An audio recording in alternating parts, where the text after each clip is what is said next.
बच्चों, कैसे हो आप सब? Hope all of you are fine. आज हम करते हैं एक्सरसाइज 3.3 का क्वेश्चन नंबर फर्स्ट का फोर्थ पार्ट। देखिए पहले क्वेश्चन देख लेते हैं। Solve the following pair of linear equations by the substitution method. आपको ये लीनियर इक्वेशन सॉल्व करनी है सब्स्टिट्यूशन मेथड यूज़ करके। देखिए फोर्थ पॉइंट क्या है, 0.2x प्लस में 0.3y इज इक्वल टू 1.3 और फिर है 0.4x plus 0.5y is equal to 2.3। लिख लेते हैं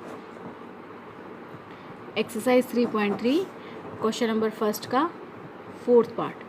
0.2x प्लस में 0.3y is equal to 1.3। Second equation है हमारे पास 0.4x प्लस में 0.5y इज इक्वल टू 2.3। देखिए बच्चे, हमारे पास ये दो इक्वेशंस हैं। अब हम इसको फर्स्ट इक्वेशन लेते हैं यहाँ से। 0.2x प्लस में 0.3y इज इक्वल टू 1.3। यहाँ से x की वैल्यू निकाल लेते हैं। तो 0.2x, क्योंकि ये यहाँ पर प्लस का है, उधर ले जाते हैं तो माइनस हो जाएगा, माइनस में 0.3y।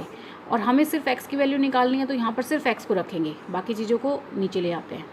तो 1.3 माइनस में 0.3y अपॉन में 0.2, ये आ गई आपके पास x की वैल्यू। इसे हम फर्स्ट इक्वेशन मान लेते हैं। अब देखिए सेकंड इक्वेशन क्या है हमारे पास। 0.4x प्लस में 0.5y इज इक्वल टू 2.3। ये हमारी सेकंड इक्वेशन है। इसमें हम x की वैल्यू को पुट कर देते हैं। Put the value of x, ये हमारी सेकंड इक्वेशन है। इन सेकंड इक्वेशन तो 0.4 x की वैल्यू है हमारे पास, 1.3 माइनस में 0.3y अपॉन में 0.2। आगे है हमारे पास सेकंड इक्वेशन प्लस में 0.5y इज इक्वल टू 2.3। तो देखिए बच्चे, आपका क्योंकि 0.2 मल्टीपल में, यहाँ पे 0.4 डिवाइड में है और ये 0.4 जो है वो मल्टीपल में है। तो देखिए यहाँ पर पॉइंट के बाद दोनों में एक ही नंबर है। आप इसको डायरेक्ट भी काट सकते हो 2 या 4, लेकिन फिर ये बच्चे कई बार कंफ्यूज हो जाते हैं, उसको 0.2 मान लेते हैं। तो पहले आप पॉइंट काट लीजिए। पॉइंट ख़त्म हो गया आपके पास। अब हम इससे सॉल्व कर लेते हैं। तो 2 2 जा 4। अब हमारे पास यहाँ पर सिर्फ 2 है ये। अब 2 से इसको अंदर मल्टीपल कर लेते हैं तो 13 2 जा 26 और बीच में पॉइंट आ जाएगा। 2 3 जा 0.6y प्लस में 0.5y इज इक्वल टू 2.3। तो यहाँ से हम करते हैं 0.6 में से 0.5 को अगर आप माइनस कर दोगे तो 0.1y, और क्योंकि ये बड़ा नंबर है 0.6 तो ये माइनस का, इस नंबर को हम उधर ले जाते हैं। तो 2.3, यहाँ पर प्लस है 2.6 का, 2.6 जो है यहाँ पर प्लस का, इधर ले आते हैं माइनस का 2.6। अब देखिए माइनस का 0.1y इज इक्वल टू, इसको हम माइनस करेंगे तो 2.6। बच्चे हमेशा पॉइंट के नीचे पॉइंट ही लिखना है, आपको ध्यान देना है इस बात पे। तो 3 के आगे 6 तक काउंट करेंगे 3 और 2 - 2 0, और बड़ा नंबर क्योंकि ये नेगेटिव है यहाँ पर तो फिर आंसर भी आपका माइनस में आएगा। तो माइनस में आ जाएगा आपके पास 0.3। अब देखिए y माइनस से माइनस कैंसिल आउट कर देते हैं, y की वैल्यू हमें निकालनी है।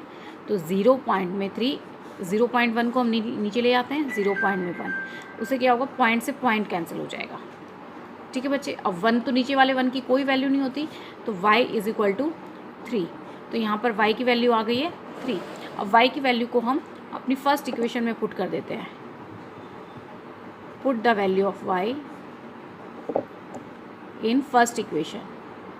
फर्स्ट इक्वेशन है हमारे पास x is equal to 1.3 minus में 0.3y अपॉन में 0.2।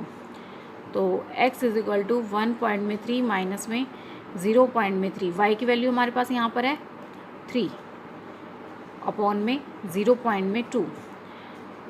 तो x is equal to 1.3 minus में, दोनों को मल्टीपल कर लेते हैं तो 3 3 जा 9, तो 0.9 अपॉन में 0.2। देखिए बच्चे 1.3 में से 0.9 को अगर हम माइनस करते हैं तो फिर 3 तो छोटा है तो कैरी ले लेते हैं, 13 माइनस 9 4, यहाँ पे कुछ नहीं बचा आप, तो ये 0.4 आ जाएगा आपके पास। तो इज इक्वल टू 0.4 अपॉन में 0 पॉइंट में 2, पॉइंट से पॉइंट कैंसिल हो गया, 2 2 जा 4, तो ये 2, तो x की वैल्यू आपके पास यहाँ पर आ गई है 2, तो x की वैल्यू 2 हो गई है और y की वैल्यू हमारी 3 आ गई है। अब देखिए बच्चे इसका नेक्स्ट पार्ट देख लेते हैं, फिफ्थ पार्ट, √2x प्लस में √3y is equal to 0, √3x minus √8y is equal to 0। हम लिख लेते हैं फिफ्थ पार्ट क्या है हमारे पास, √2x प्लस में √3y इज इक्वल टू 0, और यहाँ से है √3x माइनस में √8y इज इक्वल टू 0। देखिए बच्चे हमारी ये इक्वेशन है, यहाँ से हम क्या करते हैं कि एक चीज़ की हमें वैल्यू निकालनी है और दोनों इक्वल टू के बाद 0 है। यहाँ मैं इसी इक्वेशन को ले लेती हूँ, √3x यहाँ पर एज इट इज़ लिखते हैं और माइनस का 8 है, ये यहाँ √8 है तो उसको मैं उधर ले आती हूँ, तो प्लस का हो जाएगा यहाँ पर आकर, तो √8y। अगर मुझे x की वैल्यू यहाँ पर निकालनी है तो √3 को मैं उधर ले आती हूँ, x is equal to √8 upon में √3y, ये हो गई आपके पास x की वैल्यू। ठीक है, इसको हम फर्स्ट इक्वेशन डाल देते हैं और सेकंड इक्वेशन क्या है हमारी, ये वाली, तो सेकंड इक्वेशन है, आगे लिख लेते हैं हम लोग,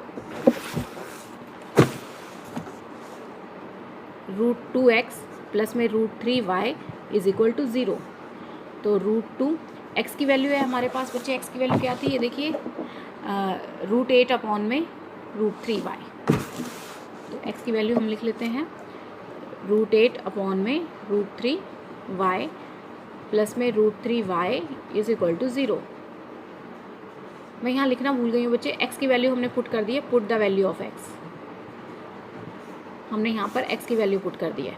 तो अब देखिए इनको मल्टीपल कर लीजिए, √8 मल्टीपल में √2 तो √16, और नीचे यहाँ पर आ गया आपके पास √3y प्लस में यहाँ पर भी √3y इज इक्वल टू 0, क्योंकि देखिए बच्चे अब हमारे पास रेशनल नंबर में आपके पास टर्म आ रही है, तो हमेशा एलसीएम लेके इसको प्लस या माइनस करते हैं, तो यहाँ पे एलसीएम ले लेते हैं, ये आ जाएगा √3, √3 1 जा √3, और 1 को जब आप ऊपर वाले नंबर से मल्टीपल करोगे तो √16 एज इट इज़, तो √16y, 1 √3 जा √3 आ जाएगा आपके पास, √3 को √3 से मल्टीपल करोगे तो आपके पास आ गया 3y इज इक्वल टू 0। देखिए बच्चे √3 यहाँ पर डिवाइड में उधर ले जाते हैं, इसे उधर जाएगा तो मल्टीपल में, तो √16 के आप फैक्टर्स बना लो, 4 मल्टीपल में 4 हो गया y प्लस में 3y इज इक्वल टू √3 उधर जाएगा तो √3 मल्टीपल में 0। देखो पेयर बन गया हमारे पास, पेयर में से एक 4 बाहर आ जाएगा तो 4y प्लस में 3y इज इक्वल टू, ये हो जाएगा आपके पास √3 मल्टीपल 0 तो 0 हो गया, 4 प्लस 3 तो 7y इज इक्वल टू 0, और y इज इक्वल टू, क्योंकि 7 मल्टीपल में डिवाइड में लेके जाएंगे तो भी 0 ही रहेगा, तो y की वैल्यू आ गई आपके पास 0। अब y की वैल्यू को हम x की वैल्यू में पुट कर देते हैं, put the value of y in first equation. First equation हमारी क्या थी, x is equal to √8 upon में √3y। ठीक है बच्चे, तो x is equal to √8 upon में √3 और y की वैल्यू है 0। अब 0 से किसी भी नंबर का आपको आप कभी भी मल्टीपल करोगे, डिवाइड करोगे, वो हमेशा 0 ही रहेगा, तो यहाँ पर x की वैल्यू भी आपकी 0 आ गई है। अगर आपको मेरी वीडियो पसंद आई हो तो इसे लाइक करें, शेयर करें, सब्सक्राइब करें और बेल आइकन प्रेस करना ना भूलें। Thank you for watching my video.